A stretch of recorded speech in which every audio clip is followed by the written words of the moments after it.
que querrías hacer. Las respuestas que necesitas escuchar. Ahora llega la entrevista en el Círculo Rojo por Fernando Rosso.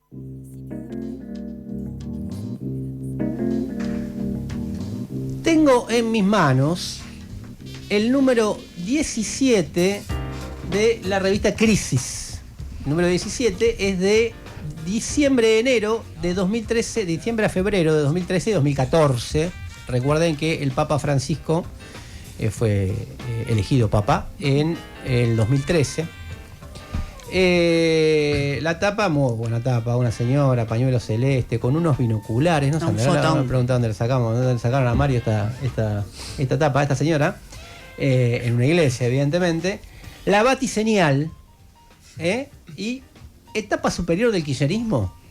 Se preguntaba la revista Crisis hace 10 años sobre lo que venía con el Papa Francisco. Nota de Claudio Mardones, nota de Verónica Gago, nota del colectivo editorial que inicia el número, y nota de Martín Rodríguez. Martín Rodríguez ya venía con esto de hace tiempo, le puedo decir que venía con esta onda de hace mucho, digamos. Queremos discutir más, la estuve buscando cosas críticas esta semana, rascando cosas críticas esta semana que está tan papal, digamos, ¿no? Dije, me acuerdo de un número en la revista a la que le he robado mucho, en general le robo, pero este número particularmente, y bueno, fui a buscar y la tenía ahí, porque entiendo que no está ni siquiera subida, porque no la busqué en internet y no estaba, y la tenía acá, aparte, es de las pocas cosas en papel que guardo, porque lo que hacemos todo en la revista Crisis, obviamente. Y invitamos a Mario Santucho, que es parte del colectivo editorial, coeditor de la revista. Mario, ¿cómo estás? Bien, che, un gusto. Bien. ¿Fue la etapa superior del kirchnerismo? Qué bueno. ¿El bergoglianismo? Bueno, en un plano estricto... Esto no se hace. Sí. Si me lo hacen a mí, me van a encontrar incoherencias de mil formas y errores de un montón de cosas. Pero bueno, vamos a aprovecharlo, no para juzgar lo que se decía en ese momento y lo que después pasó, que nunca es lo que uno dice. Pero bueno, sí, la hipótesis. Igual está buenísima la pregunta. A mí me parece que está bien también sacar los archivos y ver qué pasa. Sobre todo porque cuando uno hace una revista como Crisis, la idea no es acertar, la idea no es tener razón, la idea es... Pensar, claro. Y tirar preguntas y efectivamente, nosotros habitualmente en los títulos no usamos pregunta. El signo, digamos. Hacemos mucha pregunta, pero sin el signo. Y en este caso veo que sí estaba. Era una pregunta. Yo creo que en un plano estricto no fue. Y eso dice mucho también de interesante de qué pasó con el Papa, digamos, con la gestión de Francisco al frente del Vaticano y como Papa. Y qué pasó en Argentina también con el kirchnerismo, ¿no? Claramente... esto fue, como decías vos, en 2013, era más bien la agonía del kirchnerismo y por lo tanto era la pregunta, ¿qué pasa con el kirchnerismo? De hecho, es interesante también porque yo creo que hubo después una especie de reconciliación. El Papa Bergoglio tuvo una muy mala relación con el kirchnerismo durante toda su gestión, en este caso como arzobispo de Buenos Aires, cuando el kirchnerismo iniciaba y construía una hegemonía en ese momento política. La relación fue muy mala. Después sí hubo una reconciliación entre el kirchnerismo ya con Francisco como Papa, pero, y esto es interesante también, uno podría decir, de los continuadores del kirchnerismo o de esa especie de etapa superior del kirchnerismo, que fue su último candidato a presidente, tenía una pésima relación con el Papa. Entonces el Papa reconstruyó, por ejemplo, con Cristina Kirchner y con varios sectores del kirchnerismo, pero siempre mantuvo la cruz hecha sobre, en este caso, Sergio Massa, ¿no? Que fue el último candidato. Entonces... Esto tiene una prehistoria, ¿no? Que es que Massa en algún momento le hizo una movida destituyente con algún amigo dentro del arzobispado de Buenos Aires, ¿no? Exacto. Es algo así, ¿no? Como que lo querían bajar del arzobispado de Buenos Aires. Sí. Tuvo una típica operación, digamos, opereta masista, para cagarlo al Papa y congraciarse en ese caso con gente del kirchnerismo, con los jefes, digamos, que le salió muy mal y entonces le dejaron ahí. El Papa siempre tuvo como muy claro que con Massa no había posibilidad de reconciliación, a él sí le hizo la cruz. En este caso no prescribieron, digamos, las cosas. Pero Entonces yo te digo, en un sentido estricto, no, primero porque no hubo etapa superior del kirchnerismo, o etapa superior fue, en todo caso uno podría decir Alberto, el albertismo, pero bueno, no, tampoco se puede decir que eso fue, de hecho el kirchnerismo mismo lo desconoció como etapa superior, pero en un sentido no tan estricto y no tan lineal, uno podría decir que sí, Bergoglio o Francisco en el Vaticano y en su idea de papado, y yo creo que ahí uno podría decir que llevó ciertos planteos o ciertas improntas del kirchnerismo, del peronismo, hacia el plano global, ¿no?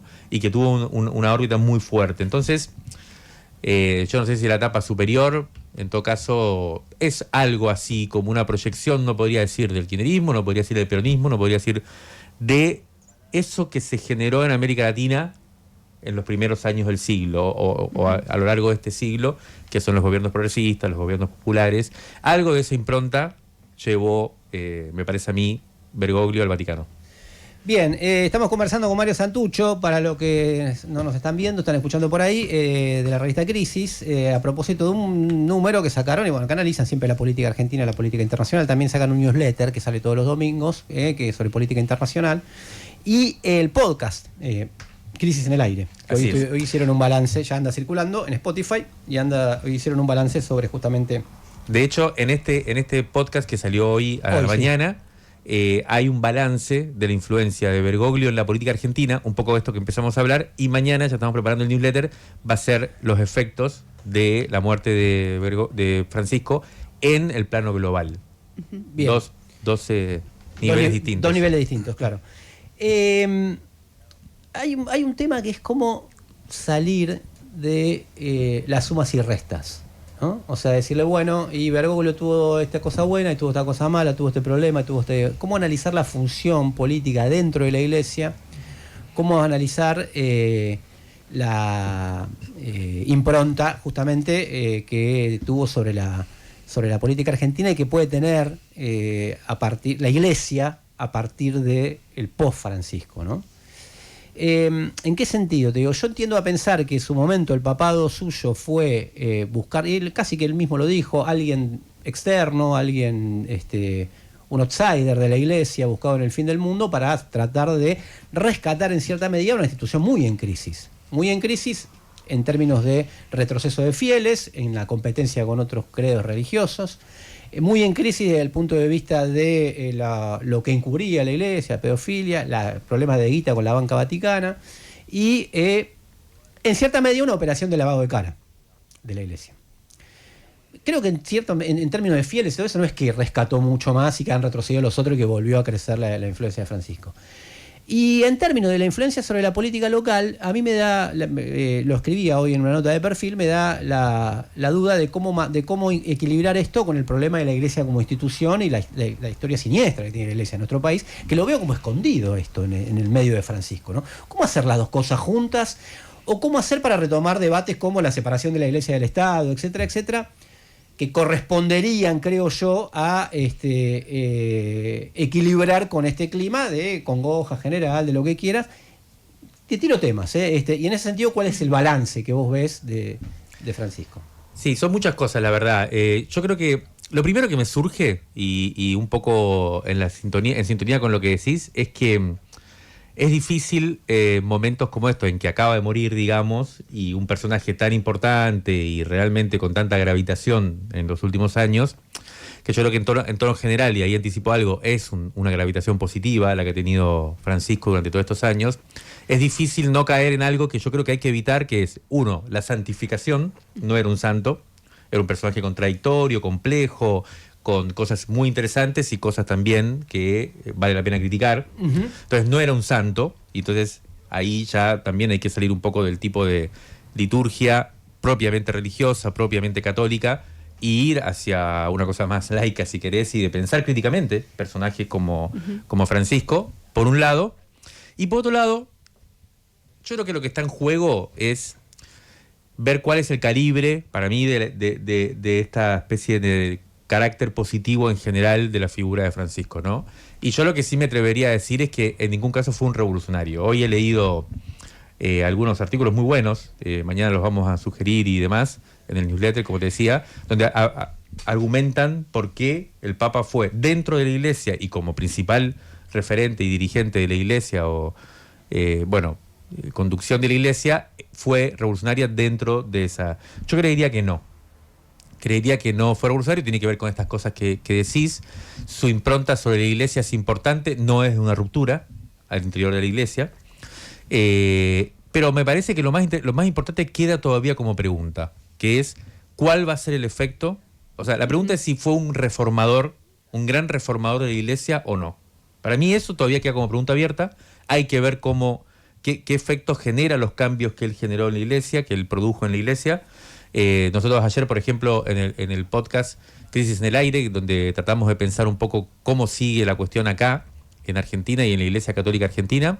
Y bueno, él introdujo muchas modificaciones en la Iglesia Católica, sobre todo dándole una importancia muy grande a la cuestión de la pobreza, particularmente en Argentina, como saben, todo el tema de los movimientos populares, de la economía popular, tuvo mucha influencia en eso, y el despliegue de toda una idea digamos, eclesial muy vinculada a los márgenes, ¿no? A las villas, los curas villeros. Él nombró obispo a un cura villero que no se salió de la villa y pasó a ser obispo. Esto es inédito, o sea,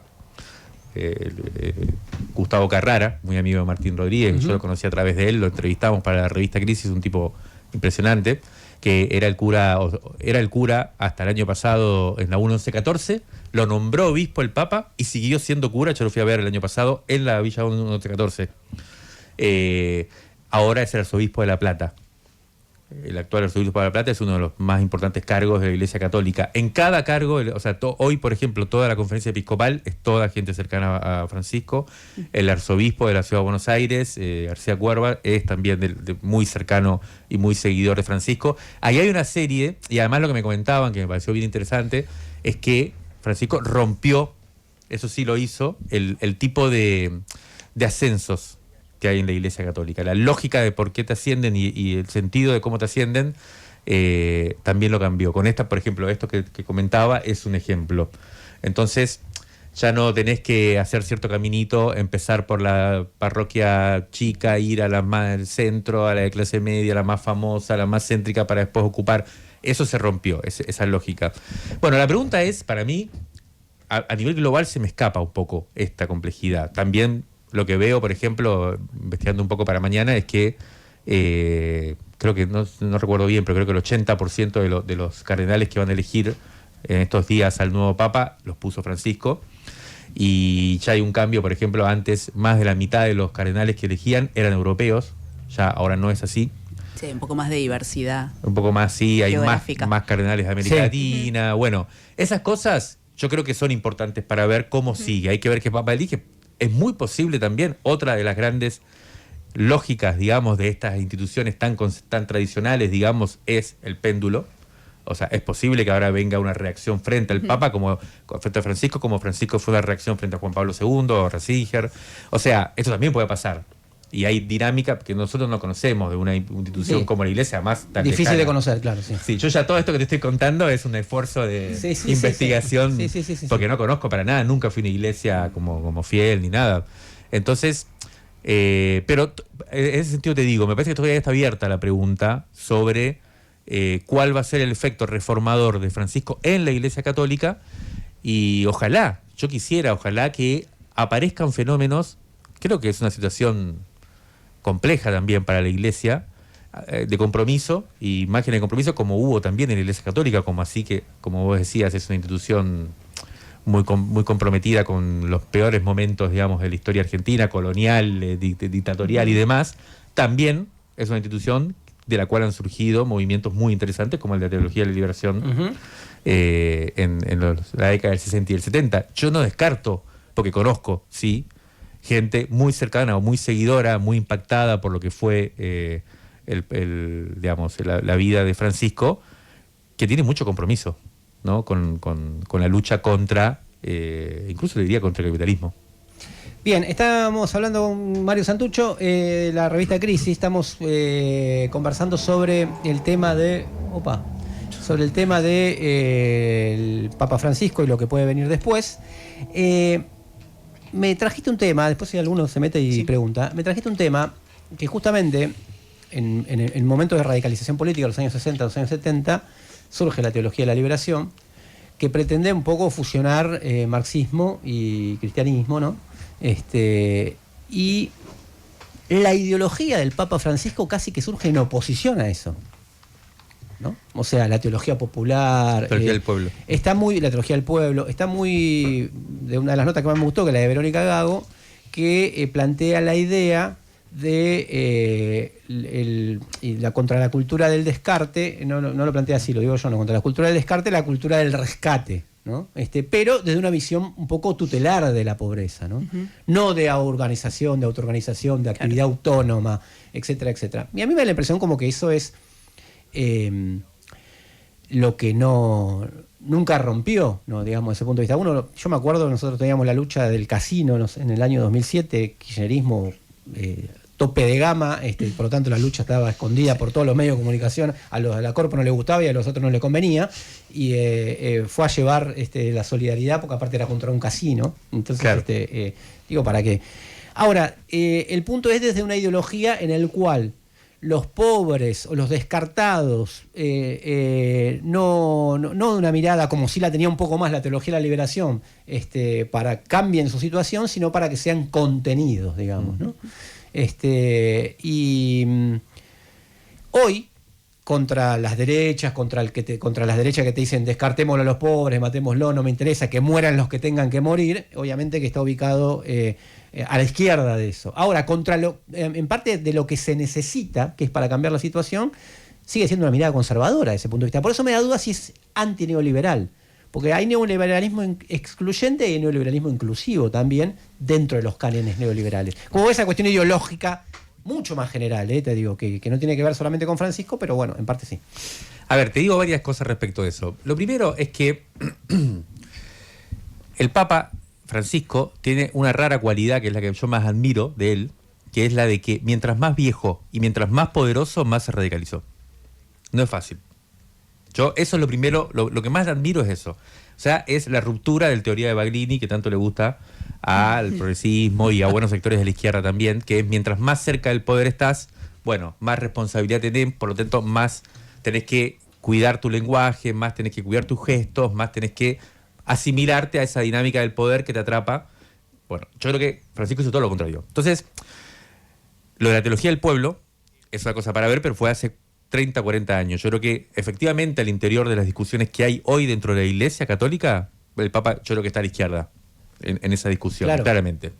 Y además, para mí propuso dos ejes que son muy importantes, que son el tema de la prioridad con el tema de los pobres, o sea, poner eso en el centro de la preocupación teológica y también eclesial, digamos, o evangélica, no sé cómo se dice bien. Me parece un tema muy importante, que fue muy consecuente, o sea, no solo acá, como se conoce, desde los años 80, en los 90, fue muy fuerte eso. Yo creo que incluso eso fue parte, y acá es donde voy a disentir un poco con eso, que es la idea de que tiene una visión conservadora sobre el tema. Porque en el recorrido que uno podría decir, poder de este siglo en Argentina, él tuvo mucho protagonismo a principios de siglo, y ya en los 90, y ahí viene el vínculo con Grabois y demás, en una consecuente prédica y incluso apoyo y autoorganización de los sectores pobres. Digamos, participó mucho de todo ese proceso, por eso es tan importante para muchos movimientos populares en América Latina. En Argentina, los cartoneros, todo el movimiento de la economía popular, y en América Latina también. Él ya como Papa generó encuentros de movimientos populares en todos los, digamos, donde iba gente del MST, donde iba mucho, o sea, la mayoría de los movimientos populares importantes en América del Sur fueron como parte, e incluso alojados, acogidos. Ellos fundaron desde el Vaticano una universidad de las periferias, se llama, que está en este momento funcionando. O sea que en ese sentido tuvo un compromiso muy fuerte, bastante mayor que el que uno podría decir que pudo haber tenido en los 60, que es otra discusión. La teología del pueblo y la teología de la liberación, es verdad que en ese caso Bergoglio no fue parte de la teología de la liberación y tampoco simpatizó con la teología de la liberación, le pareció demasiado radical, no fue un revolucionario, yo insisto, no fue un revolucionario, Pero de todas maneras hay que ubicarse. Tampoco la teología del pueblo, creo yo, es una teología construida contra la teología de la liberación. O sea, en la iglesia en ese momento había gente que estaba contra la teología de la liberación, que eran los sectores reaccionarios, y el Papa no era, o sea, Bergoglio no era parte de esos sectores. Era incluso en la discusión dentro de los jesuitas, él tuvo una posición siempre más centrista, más peronista en este caso, podríamos decir. Que no era revolucionaria, eso es verdad. Yo no diría tampoco que es conservadora en ese sentido, pero bueno, sobre todo viendo lo último. Entonces, esa relación de él con los sectores populares y esa, yo creo, compromiso serio con el tema de la pobreza es lo que lo llevó a un enfrentamiento con el kirchnerismo. Ojo, eso es interesante. O sea, la discusión principal tenía que ver con eso. Y en ese sentido él tenía una desconfianza bastante fuerte de la política. O sea, algo de antipolítico que él vio en el 2001. De todas maneras, él también estuvo con Duhalde en esos momentos de reconstrucción del orden, sí. De intento de dar respuestas. De la gobernabilidad. Claro, de la gobernabilidad. Bueno, hay discusiones que hay que terminar de ver. En todo caso, cuando en su gestión en el Vaticano, su vínculo con los movimientos populares siguió siendo seria, fuerte. Déjame que te haga un contrapunto ahí. Y lo segundo es el tema ambiental. Sí. Que fue otro gran compromiso con él, que es otro gran tema importantísimo de hoy, porque tiene que ver con el tema del extractivismo y con el modo de acumulación del capital hoy, también está en el centro de eso. Con lo cual, yo te diría incluso que yo creo que durante todo este tiempo, Francisco fue una voz antineoliberal, muy claramente, porque además también fue crítico de la globalización neoliberal. Hoy está en crisis la globalización misma, sí, por una crítica de derecha, por una crítica reaccionaria que lleva hacia la cuestión más de los estados nacionales o las regiones con cada potencia y demás, que expresa muy bien Trump. Yo creo que Francisco es muy crítico de esta emergencia de la ultraderecha, por su crueldad, su claro compromiso con Palestina, la cuestión de la guerra y demás, pero también fue crítico de la globalización neoliberal. Entonces, a mí me parece que él sí, en ese sentido, fue una voz fuerte contra eso. Ahora, sí, yo creo que no hay que pedirle que sea el abanderado ni la voz de la revolución, y eso está mal. O sea, hay gente que lo dice, que fue eso. Yo creo que no es así. No. El tema no es, inclusive, si fuera una discusión dentro de la iglesia, se arreglarán lo de la iglesia y yo seguiré militando el ateísmo, sí. que aparte lo decía el otro día, desaparecieron los ateos, ¿viste? Desde este momento son todos agnósticos, por las dudas no creo ni dejo de creer, pero no, seguiré militando porque creo que es una forma ideológica con la que no coincido y en la que... Pero que igual no se cambia ideológicamente, se cambia cuando se cambian las cosas, digamos, ¿no? Tampoco, eso está un poco en los clásicos también de los pensamientos de izquierda, que no es una cuestión de estar militando contra la religión contra Dios. De palabra, digamos, cuando es un fenómeno que surge de una contradicción social. Ahora, te agrego una cosa. El otro día también un amigo, un compañero me decía, mirá, el problema es que él tenía una lógica territorial y de organizar a los pobres. Yo eso no lo digo que no, digo con qué objetivos. Con el objetivo de la contención, con el objetivo de entenderlos, con el objetivo de comprenderlos, etcétera, o con el objetivo de una transformación más radical. Punto número 1. Punto número 2, también fue uno de los hombres muy fuertes o de mucho vínculo durante mucho tiempo del Papa en la Argentina fue el Momo Venegas. No se me ocurre alguien más conservador que el Momo Venegas, que tiene, por ejemplo, tuvo a su gente, el 75% trabajando en negro, y hoy están peleándose por la caja de la UATRE, se están peleando, primero la agarró un poco el peronismo, ahora la agarraron un poco, y en el Momo Venegas te hablo del fenómeno, del más emblemático de toda una dirigencia muy conservadora, desde ese punto de vista. Que sí, hay que contener a los trabajadores, hay que organizarlos, pero que se queden ahí, digamos, ¿no? Le estoy hablando al Mario del colectivo de situaciones, de la necesidad del movimiento autónomo. 1, 2. Es verdad lo de la pelea con el kirchnerismo, pero te traigo a Crisis en el Aire. La otra parte fue cuando dijo que había que hacer memoria completa. Sí. El año 2005, que dijo, miren, estamos no igualando, diciendo, pero acá hubo un terror, que hay que ver, que fue el terrorismo de Estado, pero después hay que juzgar. Eso es teoría de los demonios retocada, si querés. Sí. Y también la pelea con el kirchnerismo empezó ahí, también no solamente por los pobres, digamos, sí, ¿no? Porque el kirchnerismo hizo de política de Estado decir, bueno, recordemos la memoria de los juicios, sí, etcétera. Es verdad. Sí, yo creo que él tiene todo el tiempo estas oscilaciones, y un poco lo decíamos ayer también hoy en el podcast, que es, por ejemplo, la reconciliación con el kirchnerismo no incluyó a Massa, y él es un gran contradictor de la lógica de la ultraderecha, creo yo, a nivel global, pero sí, lo recibió muy bien a Milei, que no lo había hecho con Macri, y también tuvo una buena reunión y un buen vínculo con Villarroel, con la vicepresidenta, que es la ultraderecha del mapa político argentino. Entonces, claro. a mí me parece que... Y no a Massa, claro, sí. Claro. Entonces, él no... Esto es así, y siempre fue así, y tiene que ver con esa lógica de la política que yo creo que sí, que es... hay una especie de núcleo peronista ahí muy claro, de esa amplitud, digamos, y de ese tipo de relación, esa lógica principesca también, ¿no? De tener como terminales en todos lados. Insisto, no es ni fue un revolucionario para mí. Incluso dentro de la iglesia, creo, nunca fue un vector de ruptura dentro de la iglesia. Uh-huh.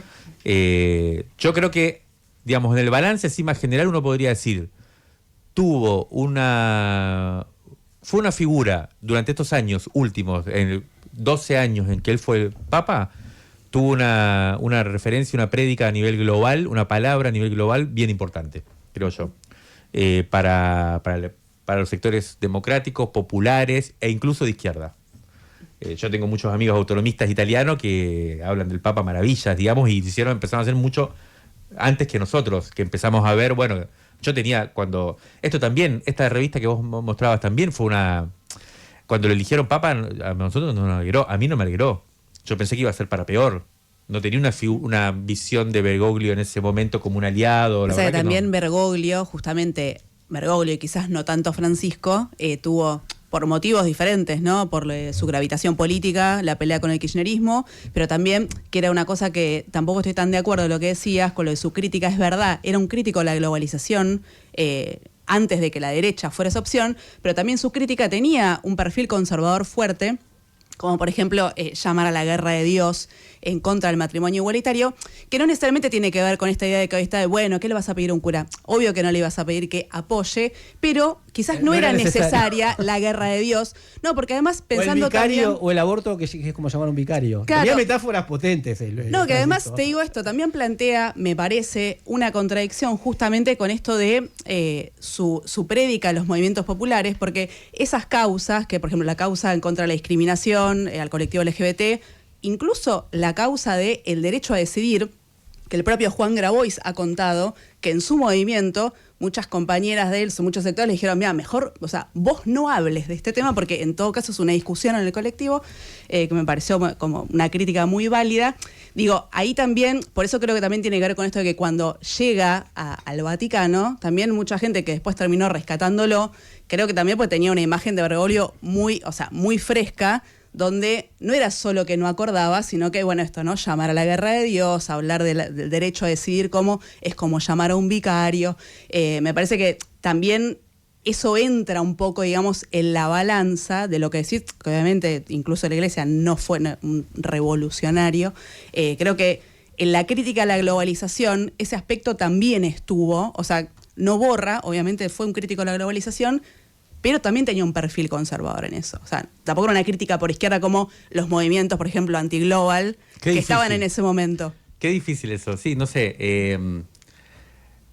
Al contrario, porque la globalización... De repente lo pusimos como fiscal, ¿viste? No, perdón, pero bueno, me resonaba mientras lo decías. Es interesante lo que decís. Digamos, al contrario, la globalización era la globalización de los valores occidentales, incluso del feminismo. Claro. O sea, que si él se opone en ese caso... Era una posición, sí, vos podés decir conservadora, pero es complejo porque también hay que pensar si lo conservador es la izquierda. O sea, la izquierda habitualmente, digo, pensándolo acá entre ustedes son claros representantes, pero la izquierda habitualmente se ve más por el eje clasista, ¿no? Se definió por el eje clasista en general. Bueno. Es mucho más complejo. Digamos, uno podría decir que hoy ya la izquierda incluye al feminismo, por ejemplo, al ambientalismo, como el elemento bastante constitutivo del pensamiento de izquierda. Pero, por eso te digo, qué sé yo, ¿cómo hacer las coordenadas? Para mí no tiene tanto sentido aplicarle coordenadas. Es, de vuelta, para mí decir, no era un revolucionario, no es, para mí tampoco...